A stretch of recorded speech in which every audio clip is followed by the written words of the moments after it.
Hello friends, welcome back in another video. তো আমি বলেছিলাম যে আমি তোমাদের আমার লাইফের কিছু কিছু মোমেন্ট শেয়ার করব।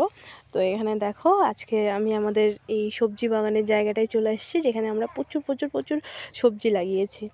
তো এই যে ফার্স্ট দেখো, এখানে মূলো লাগানো হয়েছে অ্যান্ড গাছে সুন্দর মূলো ধরেছে।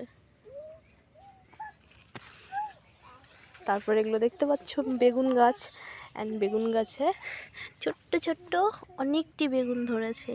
এই একটা বেগুন গাছে দুটো বেগুন হয়েছে, অ্যান্ড আরও অনেক বেগুন গাছে বেগুনের চারা হয়েছে ছোট্ট ছোট্ট। যে আরেকটা গাছে দেখো ছোট্ট একটু বেগুন হয়েছে। অ্যান্ড এই যে দেখো আমাদের পালং শাক, অ্যান্ড খুব তাড়াতাড়ি এগুলো অনেক অনেক বড় হবে। অ্যান্ড আমি জানি না তোমরা কেউ পালং শাকের ডাঁটা খেয়েছো কি না, বাট আমাদের বাড়িতে এটা খুব খাওয়া হয়, পালং শাকের ডাঁটা। এদিকে দেখো আর একটা বেগুন গাছে কি সুন্দর ছোট্ট ছোট্ট বেগুন ধরেছে।